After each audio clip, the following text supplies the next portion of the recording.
तो दोस्तों किसान डेरा ਦੇ ਵਿੱਚ ਖੁਸ਼ਾਮਦੀਦ ਆਦੇ ਹਾਂ ਤੁਹਾਨੂੰ ਅਜੇ ਦੋਸਤੋ ਕਿਸਾਨ ਡੇਰਾ ਦੇ ਵਿੱਚ ਹੁਣ ਤੱਕ ਅਸਾਂ ਤੁਹਾਨੂੰ ਰੂਟੀਨ ਜਾਂ ਵੀਡੀਓਜ਼ ਦਿਖਾਉਂਦੇ ਆ ਸੀ ਜਿਹਦੇ ਵਿੱਚ ਅਸਾਂ ਮੰਡੀ ਦੇ ਵਿਜ਼ਿਟ ਵੀ ਕਰਵਾਉਂਦੇ ਰਹੇ ਹਾਂ ਤੁਹਾਨੂੰ ਠੀਕ ਹੈ ਕਾਊ ਫਾਰਮਿੰਗ ਵੀ ਦਿਖਾਉਂਦੇ ਰਹੇ ਹਾਂ ਗੋਟ ਫਾਰਮਿੰਗ ਵੀ ਦਿਖਾਉਂਦੇ ਰਹੇ ਹਾਂ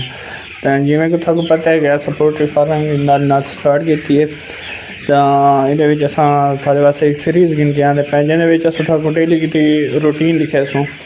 कि असा किमें ते किस टाइम ते खुराक पैंदे हैं ते केड़ी खुराक ते अज दी के यानी कि जिमें चूजा बीमार खड़ा है तो उसकी केड़ी असा दवा करेंदे पे के उनकी केयर करेंदे पे नाल इन असा थानू डेली दी चूजे की सेहत के हवाले नाल भी आगाह करे सूँ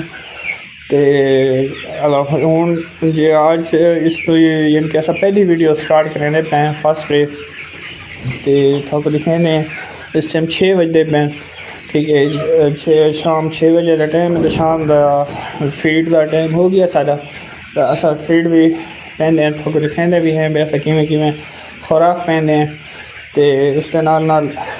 चूजे असा तुम लिखे सूँ फार्म के विजिट करवा सूँ लिखा सूँ भाई अज चूजा सारा किस कंडीशन खड़ा है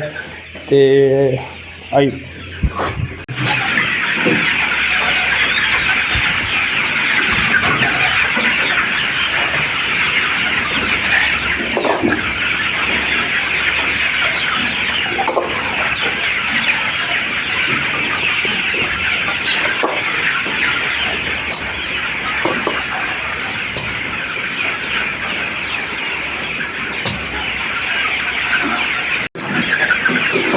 नाज़रीन जिमें तुसा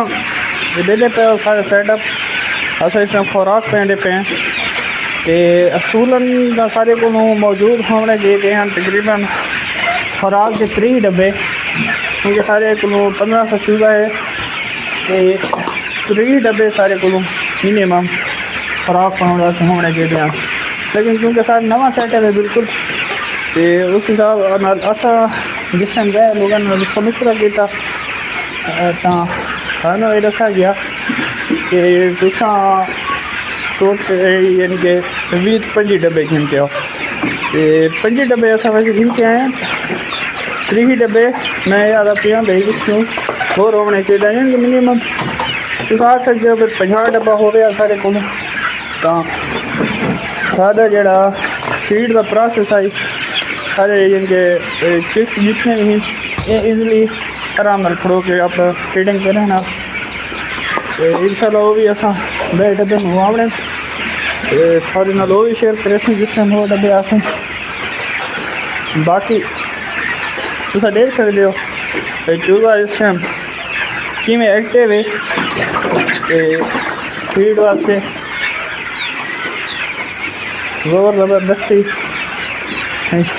शीना झपटी हो रही है चूजा ने चापा से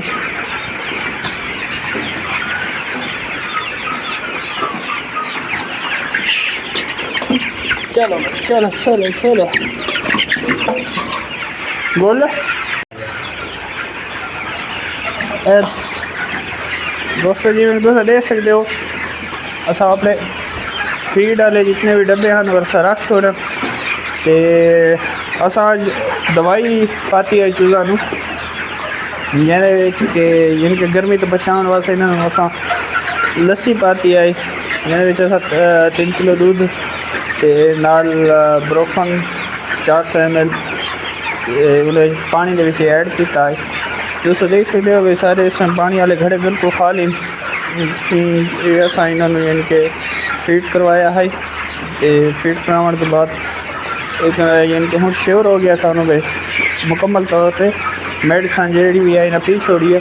हूँ इन्हों का पानी भी चेंज कर दे सूँ तो उसके अलावा माशाल्लाह इस टाइम सारे चूजे मेरे को एक्टिव खड़े तो तमाम तुम देख सकते हो भाई सही छीना झपटी करके अपने खुराक खाने पे तो जोर आजमाई भी करेंगे पे